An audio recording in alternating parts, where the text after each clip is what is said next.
At General Santos City sa panibagong laban ng kanilang kababayan na si Manny Pacquiao.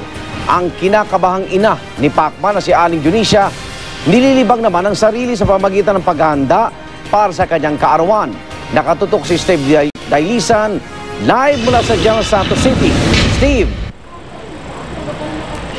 Alam mo, Igan, habang naghahanda yung ating pambansang si Manny Pacquiao para sa laban niya kay Shane Mosley, naging busy rin naman maghapon itong ating tinaguriang na Pac-Mom na si Mami Dionisio para dun sa paghahanda naman para sa kanyang nalalapit na kaarawan. Mainam nga raw, Igan, kahit papaano yung kanyang pagiging abala, hindi na ganong naiisip at nararamdaman yung kaba para dun sa panibagong hamon na laban na harapin ng kanyang anak. Sinadya ni Mami D ngayong araw ang kanyang mga modista. 3 gowns daw ang kanyang isusuot sa kanyang birthday celebration sa May 15. Hiwalay daw ang para sa opening, pati na ang song at dance dress niya. Blue at royal blue raw ang kulay ng mga gown. Palagyan ko lang ng may sabit dito kasi may lifting ang mga sayaw ko, baka mahulog. Palagyan ako ng ito, parang spaghetti pero medyo malaki. May mga design dito, bulaklak. May mga makintab may mga makintab dito. Stone. Teternohan daw mga damit ng mga sapatos na pasalubong ni Pacman. Pati na ang mamahaling Hermes bag na birthday gift sa kanya. Nasa kalahati hanggang 1 milyong piso ang presyo ng isang Hermes bag. Todo diet nga raw si Mami D para mas maging sexy kahit pa magsi-62 years old na. Nagulat yung nagtahi sa agang ko, sabi niya, "Uy, parang nang-iba ang katawan mo, liit." Sabi ko, nagkontrol ako sa pagkain nga, hindi masyado. Kinokontrol ko ang pagkain para medyo mag-diet. Nag-diet ako para maganda ang katawan ko ba. Wala na raw mahihiling pa si Mami D na minsan na ring itinanghal na natatanging ina noong 2007, kundi ang makitang manalo ang kanyang anak sa laban nito sa Linggo. At dahil inikahit ni Pacman ng mga Pilipino na magsuot ng dilaw sa araw ng laban bilang simbolo kontra kahirapan, sasabay naman daw ito ni Mami D ng pagdarasal para sa kapayapaan sa bansa. Sa dilaw. Pero ikaw, puti ka. Ako ang damit, naka-white dress ko kasi kay si Mama Mary sinunod ko ang damit niya. Sa balita namang si Congressman Pacquiao ang pinakamayamang kongresista, ang tangi lang daw masasabi ni Mami D. Masaya ako talaga para wala silang ikasabi sa mga tauhan niya.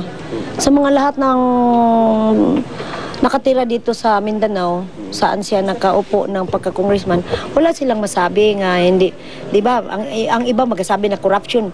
Parang walang ilagay nilang mga salita sa anak ko nga corrupt. Abala na rin ang Sarangani constituents ni Manny sa paghahanda para mapanood ang kanyang laban. Bukas, ikakabit na ang widescreen at sound system sa Sarangani Sports Complex na may kapasidad ng hanggang 2,000 katao. Normal yan na kabahan sila dahil hindi naman natin kontrolado yung laban Silang dalawa lang talaga ang makakapagsabi niyan sa loob ng ring. Ang kumpiyansa at suporta ng mga taga-Sarangani ay buong-buo para kay Congressman Manny Pacquiao. Dito sa General Santos City, inaasahang aapaw na naman ang Lagaw Gymnasium sa dami ng mga manonood sa laban sa Linggo. Liban pa riyan ang mga pay-per-view sa malls at restaurants. Igan, alas 9 pa lamang ng umaga sa Linggo ay bubuksan na yung Sarangani Sports Complex. Gayun din ang Ligao Gym dito naman sa General Santos City. Yung maging aktibidades naman ni Mami D bukas, posible raw na mamahagi siya ng mga dilaw na damit na isusuot sa Linggo sa mismong araw ng laban ni Pacman at posibleng sa hapon ay dumaan siya sa simbahan para mag-alay naman ng dasal. Maaga raw siyang magpapahinga bukas para sa gayon makaipon ng sapat na lakas para sa kanyang panonood sa laban ni Pacman sa Linggo. Igan? Maraming salamat, Steve Dailisan. At kaugnay po niya, makausap natin live si Mami Dionisio Pacquiao. Mami D, magandang gabi po. Magandang gabi po rin sa'yo, Igan. Unang-una, babatiin kita. Happy Mother's Day sa Linggo. At advance happy birthday. Salamat, Igan. Thank you. Bilang ina, ayan na, kinakabahan ka ba sa magiging laban ni Manny sa Las Vegas sa darating na Linggo? Medyo lang, hindi naman masyado. Konti lang?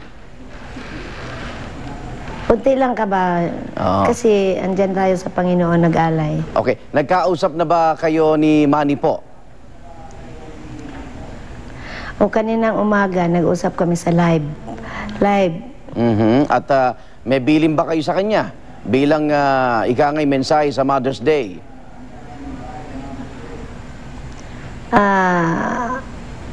Nagpasalamat ako sa pag-greet niya sa akin kanina. Parang nakaiyak ako talaga, lumuluha ang mata ko. Siya din, parang emosyonal ang anak ko kasi baka naalaala niya sa sobrang busy, hindi kami nagkalapit, lalo na ngayon na Mother's Day na. Sinabi ko man saya, no problem na, marunong man ako mag-intindi. Ako na ang nag-intindi sa'yo. Okay. Medyo pumayat ho kayo Sadya ho ba yan? Ano bang, ba't nagpapasexy pa kayo? May ipapayat pa ba yan? Wala naman, ang control lang sa ano. Saan? Para mag-diet lang ako kunti. At sa exercise talaga, exercise dancing. Para magkasya yung, totoo ba 3 gown ang inihanda nyo sa inyong birthday, Mami D?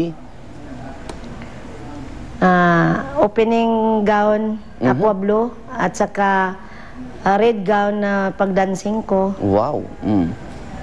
Ano ba mga Pag-singing ang may red. singing Sorry, pa. I'm sorry. Ayan. Ano ba ang mga hinanda mong sayaw sa singing amin? yung red damit ko sa ano. Pero sa dancing, iba naman itong kulay, royal blue.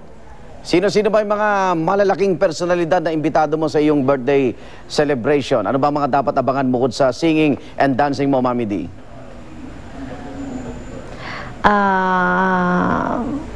Kahit sino lang, yung mga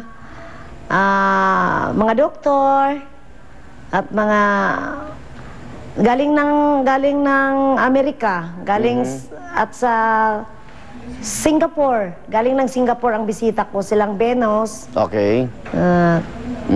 Okay. Pagkatapos ng laban ni Manny, last na ba yan, Mami D? Hindi ko pa masabi talaga. Pag-isip, mag-usap pa kaming dalawa, mag-ina. Gusto ko na huminto siya talaga. Okay. Mami D, maraming salamat Magandang gabi po sa inyo. Mami Jonicia Pacquiao.